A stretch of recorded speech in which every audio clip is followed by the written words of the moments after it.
Bonjour à tous, j'espère que vous allez bien. Nous continuons aujourd'hui notre petite tour des questions sur les risques pour l'enfant.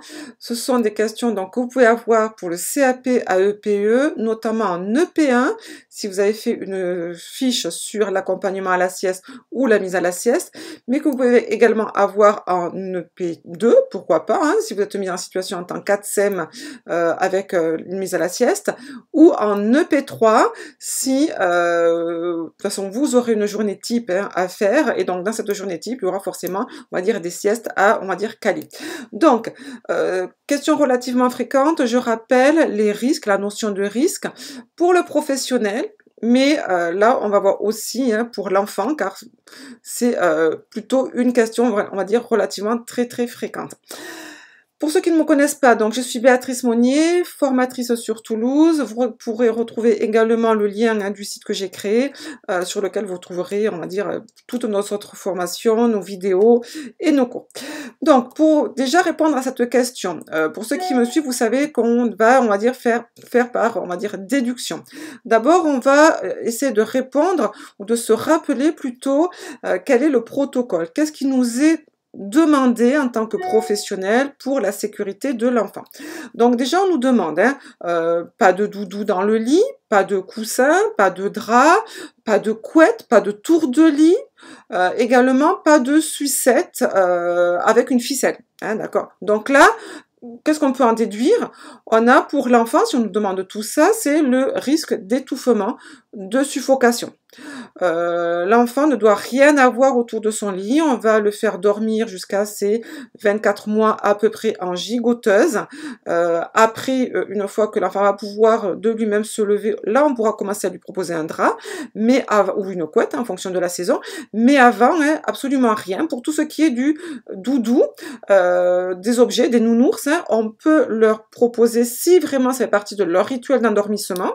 Par contre, il est conseillé en bas âge, une fois qu'ils sont endormis, de leur enlever. À partir d'un certain âge, si on va dire l'objet transitionnel est relativement petit, on peut le laisser, mais il faut vraiment quand même qu'il n'y ait aucun risque d'étouffement petit. Donc là, on pourra, pourquoi pas, le pousser. Je dis bien à partir d'un certain âge. On a également, attention, je vous rappelle, une obligation dans les barreaux du lit. Je vous rappelle que les barreaux du lit doivent être espacés de 6,5 cm. Ben là, c'est exactement pareil. C'est pour éviter le risque d'étouffement. Donc, vous voyez, déjà, premier risque, la notion d'étouffement.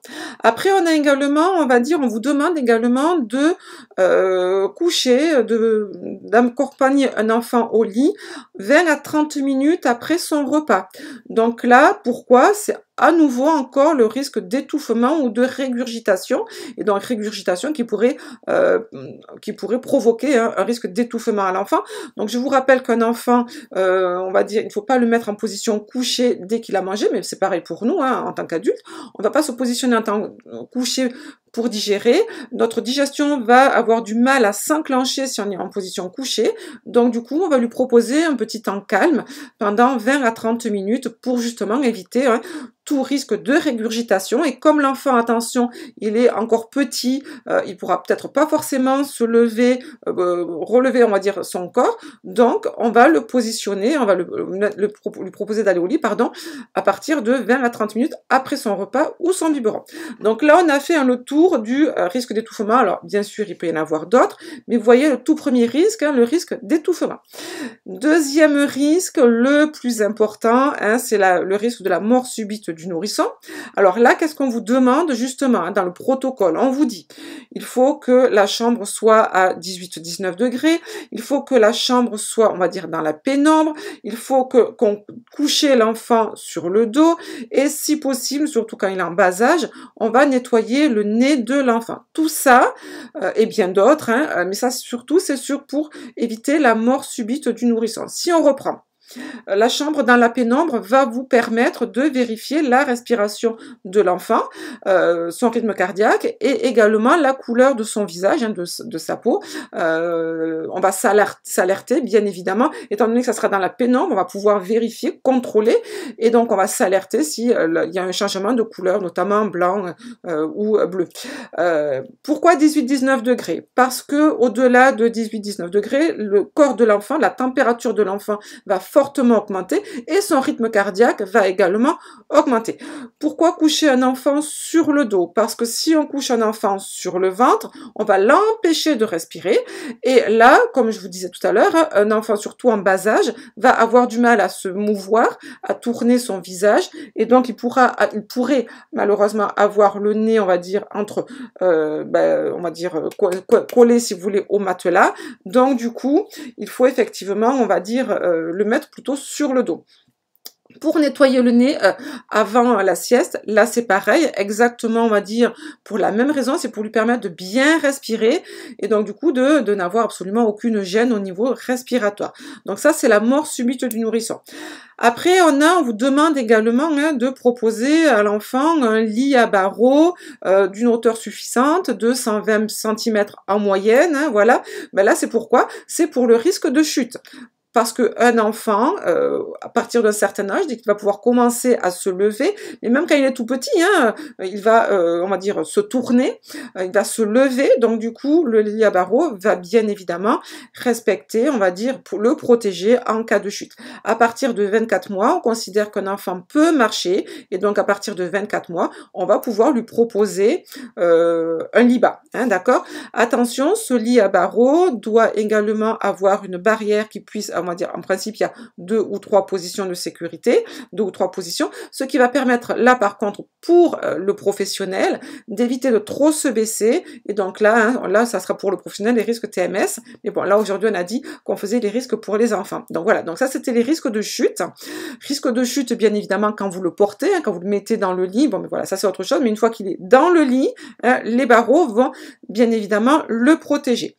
Après, on peut avoir aussi le risque du sommeil, risque trouble du sommeil, risque sur sa santé. Là, je vous rappelle, c'est la base du sommeil. À quoi sert le sommeil? Le sommeil sert à mémoriser, à grandir, à sécréter des hormones de croissance et ainsi de suite. Donc, du coup, si on lui propose pas un sommeil de qualité, si on le réveille, si l'enfant, on va dire, est perturbé dans son sommeil par du bruit ou ainsi de suite, mais il y aura des risques sur sa santé, sur son comportement, en termes de troubles du sommeil.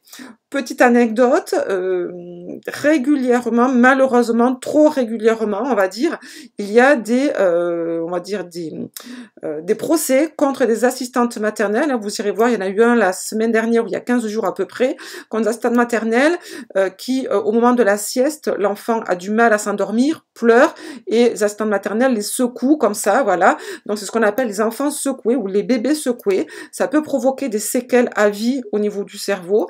Ça peut également, on va dire, provoquer la mort de l'enfant.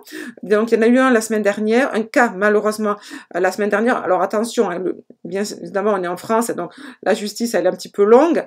Donc je crois que le cas s'était passé en 2016, mais le procès a eu lieu la semaine dernière et l'assistante maternelle a été condamnée à 5 ans d'emprisonnement, là pour des troubles, on va dire, neurologiques sur l'enfant. Il y en avait un l'an dernier également, mais je suis sûre qu'il y en a plein d'autres, voilà. En tout cas dans notre région, à nous, Occitanie, pour ceux qui me suivent, vous savez que je suis de Toulouse, donc région Occitanie, il y en avait un la semaine dernière, un il y a un an, pardon, et là par contre ça avait provoqué la mort malheureusement de l'enfant, et donc là 7 ans d'emprisonnement.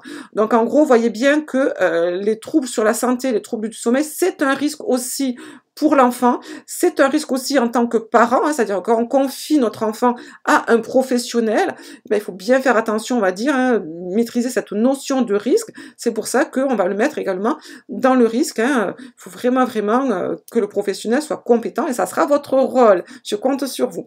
Après, on a bien évidemment le risque aussi pour l'enfant, un risque biologique.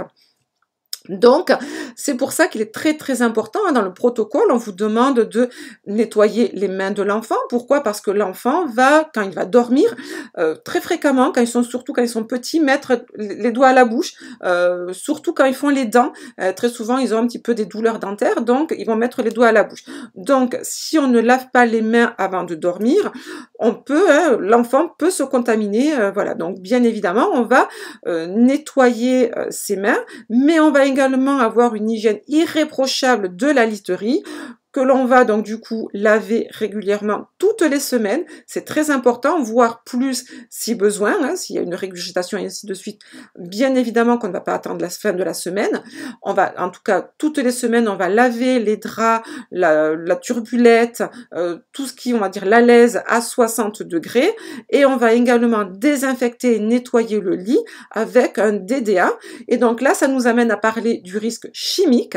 Risque chimique, c'est-à-dire que si vous ne nettoyez pas le lit avec un DDA, ou si vous utilisez un lit qui n'est pas aux normes de sécurité, et donc du coup, peut-être le bois, la peinture toxique, ça peut provoquer un risque chimique pour l'enfant. Je vous rappelle qu'un enfant, ça met beaucoup de choses à la bouche, surtout quand ils sont petits, ils ont des douleurs dentaires, donc il peut, on va dire, mettre les choses à la bouche, et donc risque chimique.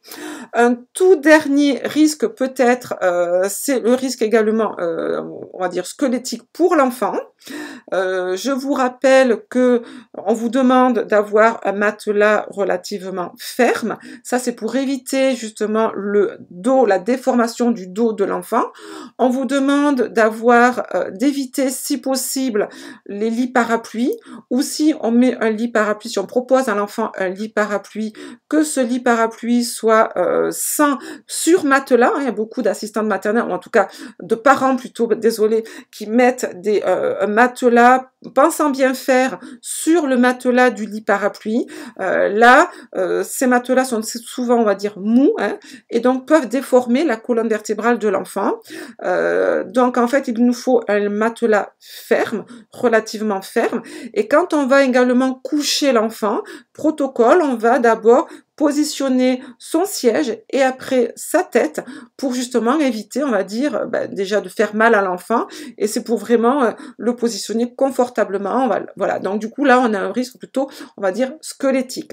Donc voilà, donc si on résume, cette question, on va dire, voyez, donc je sais pas combien de minutes je suis, mais c'est pour vous montrer également qu'on peut vraiment développer une question, hein. Ça vous montre également qu'à l'oral, beaucoup, vous êtes nombreux à me dire, mais moi je ne réponds très vite, et j'ai beaucoup de questions. Oui, mais il faut vraiment, justement, on va dire, tout analyser en amont, c'est-à-dire chez vous si possible, mais également au moment même où vous êtes avec l'examinateur, il faut vraiment développer.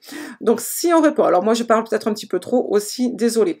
Donc si on reprend, hein, d'accord, donc on a les risques d'étouffement, voilà, de suffocation, on a le risque mort subite du nourrisson, on a le risque de chute, on a les troubles du sommeil, troubles sur la santé, hein, voire pire même malheureusement, on a le risque biologique, le risque chimique et le risque, on va dire, trouble squelettique pour l'enfant.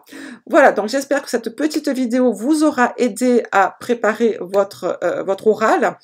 La semaine prochaine, j'essaierai de faire pareil, la même vidéo sur le repas, l'accompagnement au repas. Vous êtes nombreux à me demander cette petite vidéo.